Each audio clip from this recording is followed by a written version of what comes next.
It was 3:47 p.m. on April 27, 2011.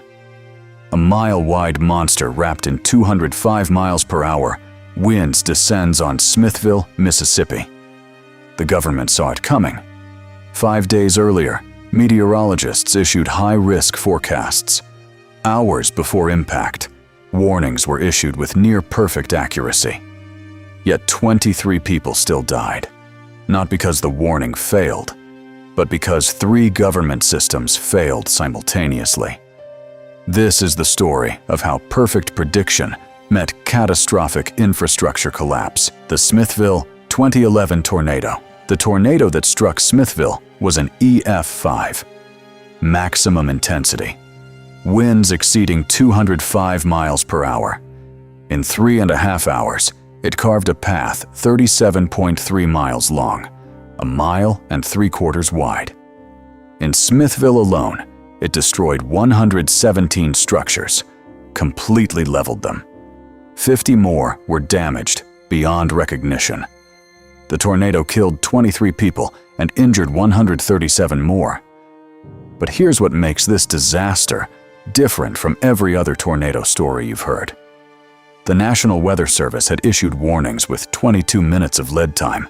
Detection accuracy reached 92%. Storm Prediction Center issued high-risk outlooks 5 days in advance. The meteorological response was extraordinary. Textbook perfect. Yet the town had 0 community shelters. The warning dissemination system was destroyed by morning storms. The emergency command center would be obliterated by the tornado itself. This is the story of how 3 government failures, each documented, each preventable, converged on one afternoon and changed everything. Let's start with what went right. The National Weather Service's Storm Prediction Center issued high-risk outlooks for severe weather 5 days before the outbreak. That's extraordinary lead time. Most tornado warnings come with minutes of notice. 5 days is unheard of. By the afternoon of April 27th, the NWS had issued tornado watches covering the region 3 to 6 hours before the first significant tornadoes developed. They had positioned themselves to issue warnings with what would turn out to be 22.1 minutes of mean lead time across the affected area. Their probability of detecting tornadoes reached 89%.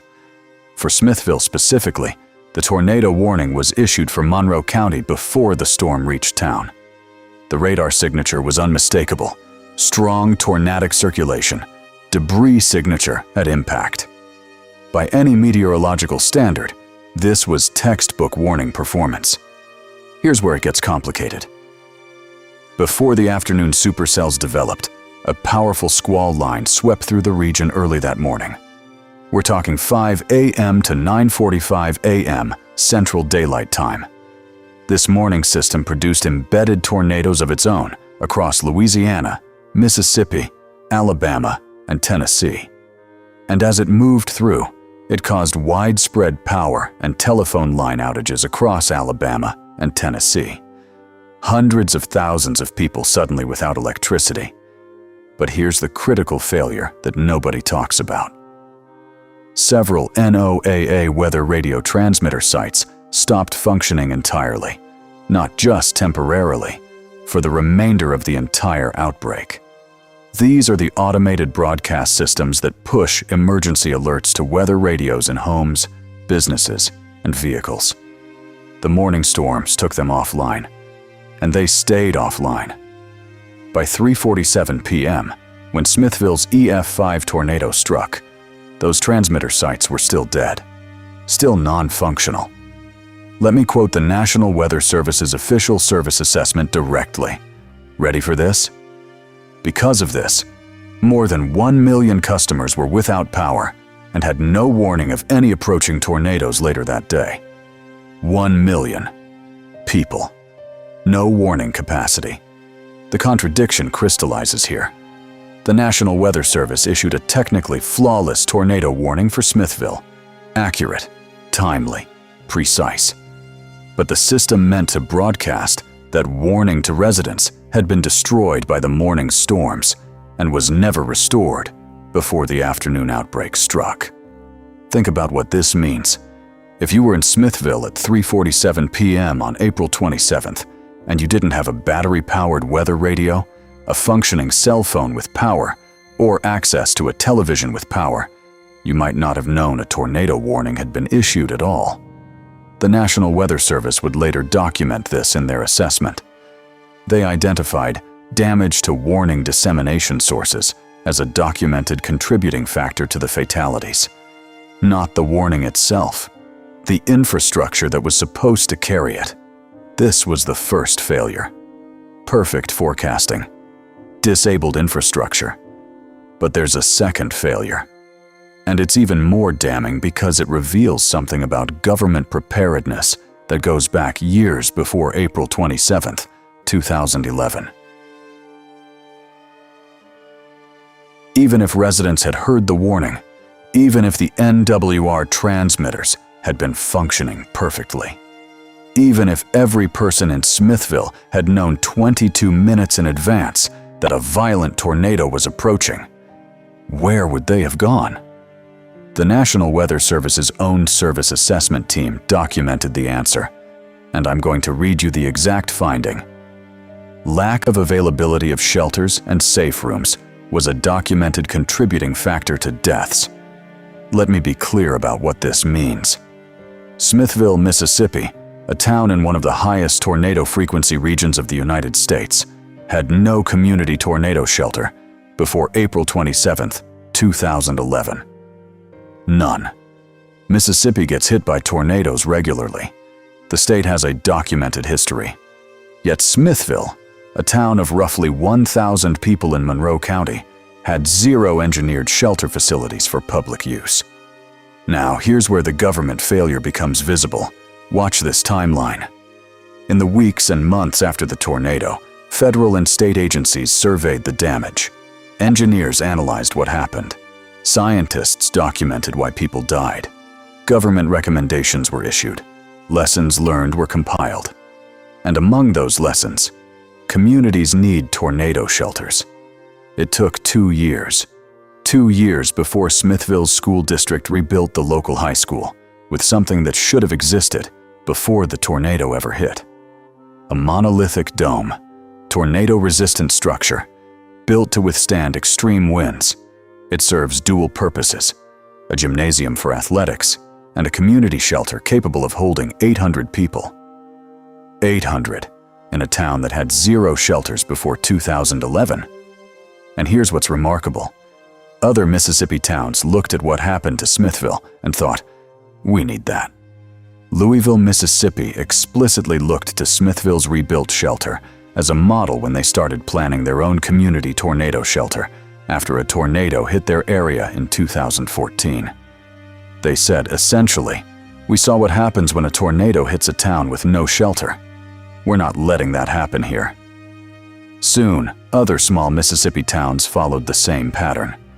Post-disaster federal recovery funding suddenly made these projects affordable. FEMA grants, federal reconstruction dollars. Suddenly, there was money for tornado shelters. But here's the government failure embedded in this timeline. If federal agencies recognized the need for shelters in 2011, if they documented that lack of shelters contributed to deaths, if they had the technical knowledge and engineering expertise to recommend tornado-resistant structures, why didn't those shelters exist before the disaster?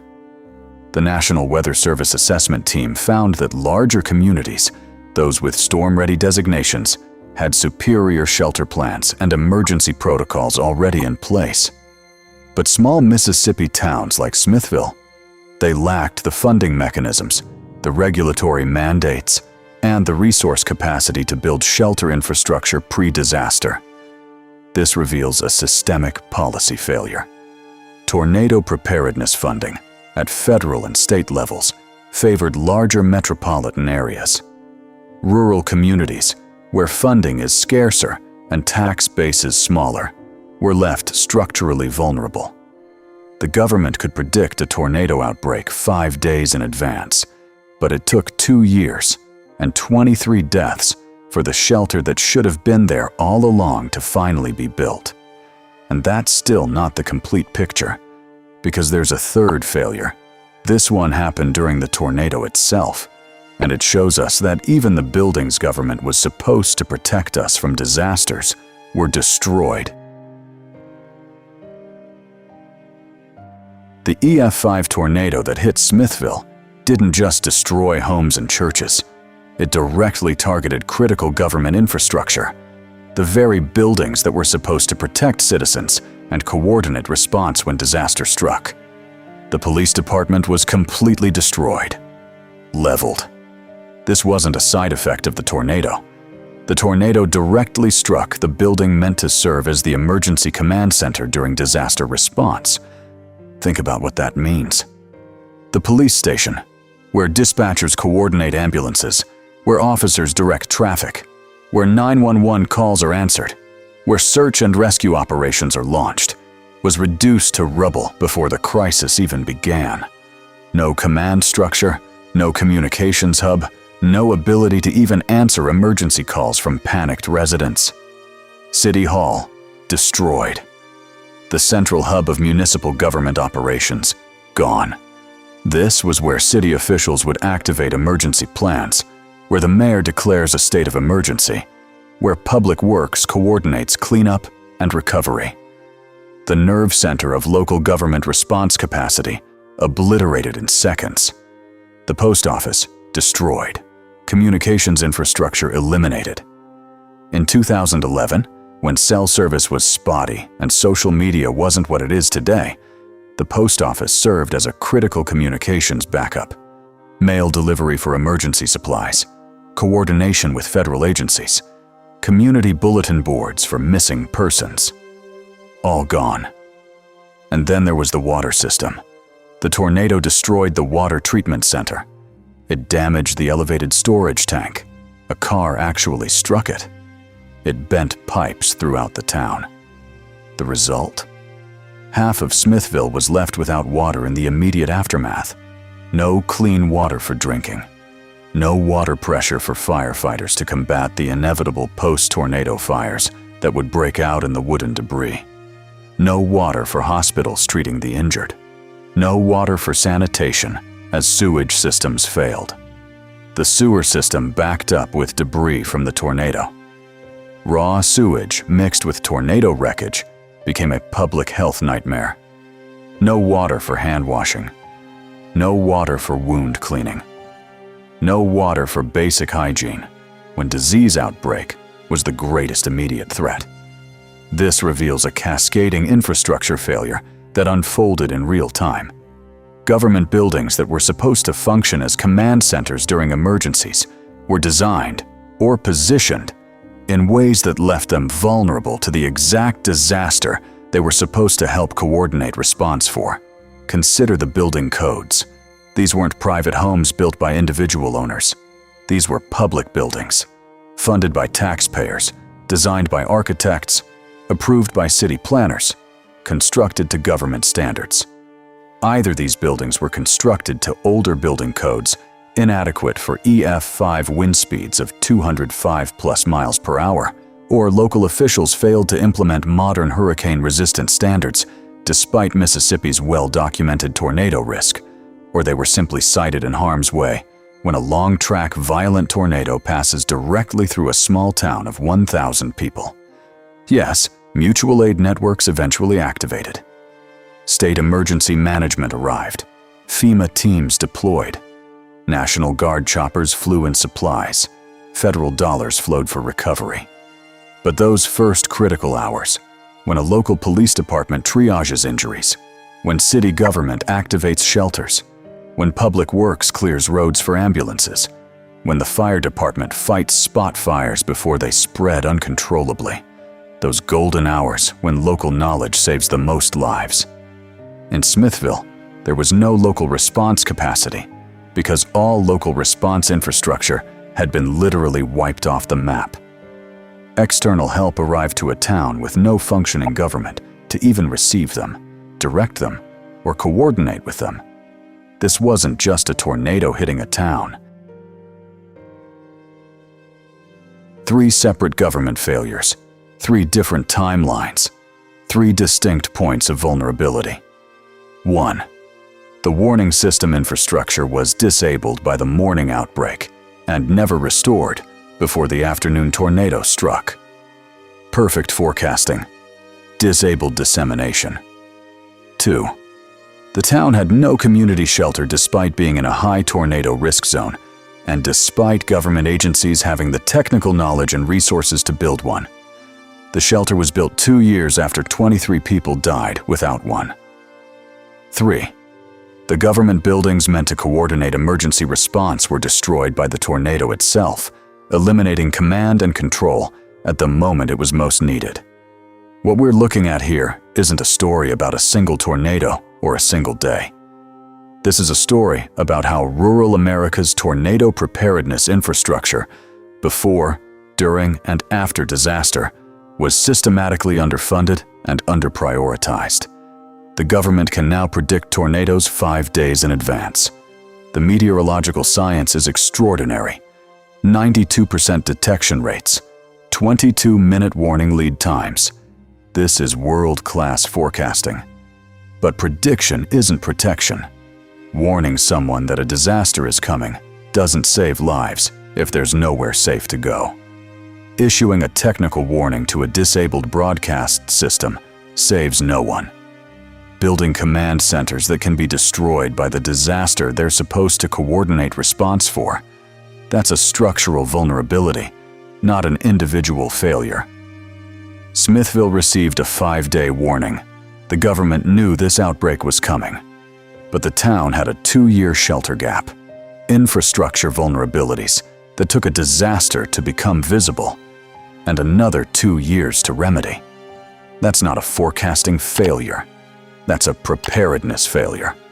And it's a failure that's repeated across rural America every severe weather season.